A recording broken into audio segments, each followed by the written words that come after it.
You can see here you have a table here with the different risk parameters and the different balances for each class. Okay, so it's you just have to do the math for that, and then figure out what the adjusting entry is. So go ahead and try that on your own. We'll do it together in a second.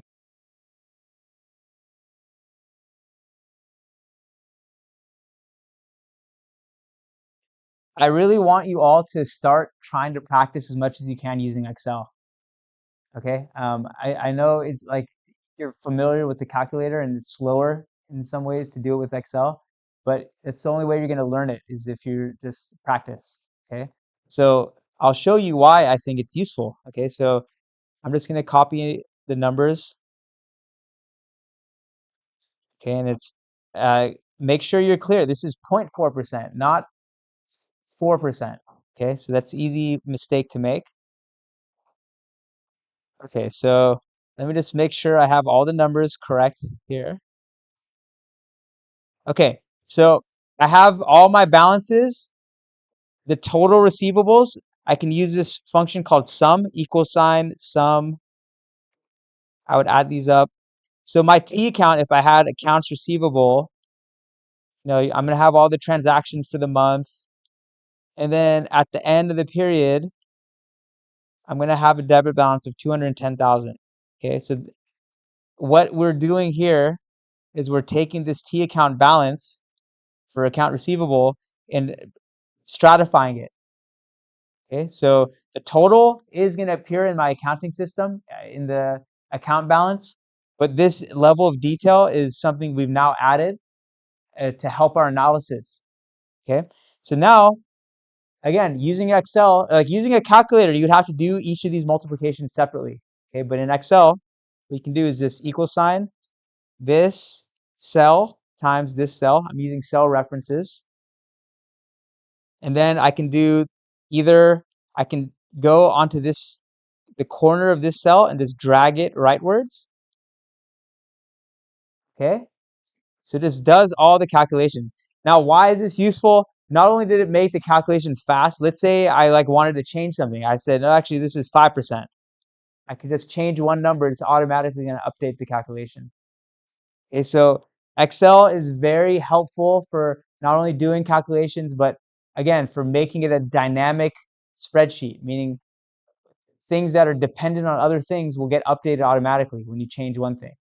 Okay, you don't have to redo everything.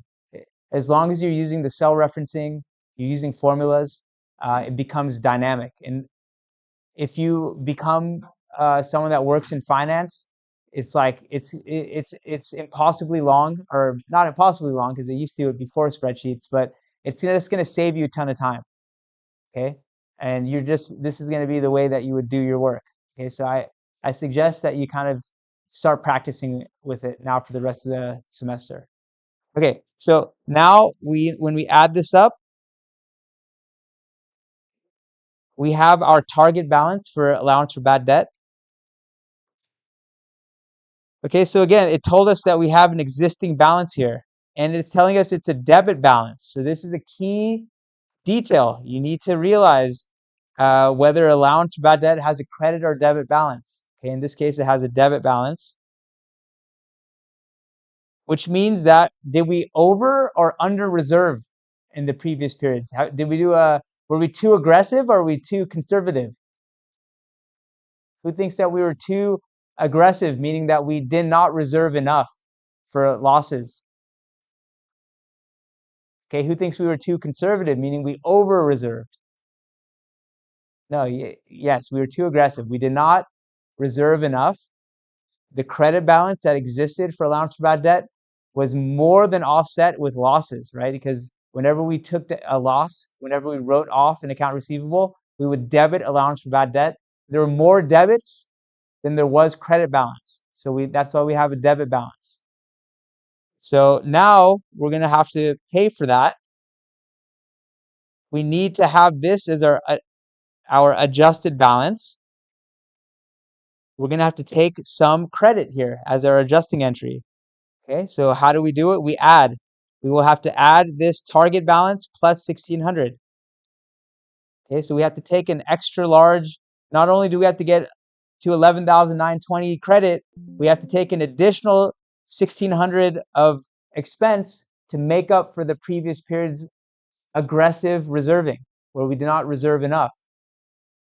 Okay, so we now have our amount for the adjusting entry. And again, the form of it is bad debt expense. This is going to be a hit to our profitability in this period. We're taking an expense, and we're going to add to our piggy bank, which we call allowance for bad debt. And again, this is going to be at the end of January. This is an adjusting entry. This debit balance is, this allowance for bad debt at some point in the period became wrong, right? As soon as it entered into the debit balance territory, it was wrong. And we're now only at the end of the period correcting it. So yes, that's a problem. Like in the interim period, it was, our balance for account receivable would have been incorrect, but we're now fixing it at the end of the period. So, it's it existed incorrectly, and it's only getting fixed at the end of the month, which is another reason why doing adjusting entries is important, because there could be balances that are incoherent unless you kind of check through, make sure your contra accounts, everything is kind of coherent, especially for these accounts where you're reserving, okay, which are based on estimates, because the estimate is never going to be exactly correct. I mean, it could be, but it's like a very unlikely that you're going to estimate at the beginning of a period exactly how future is going to play out. There's always going to be some true up that has to happen.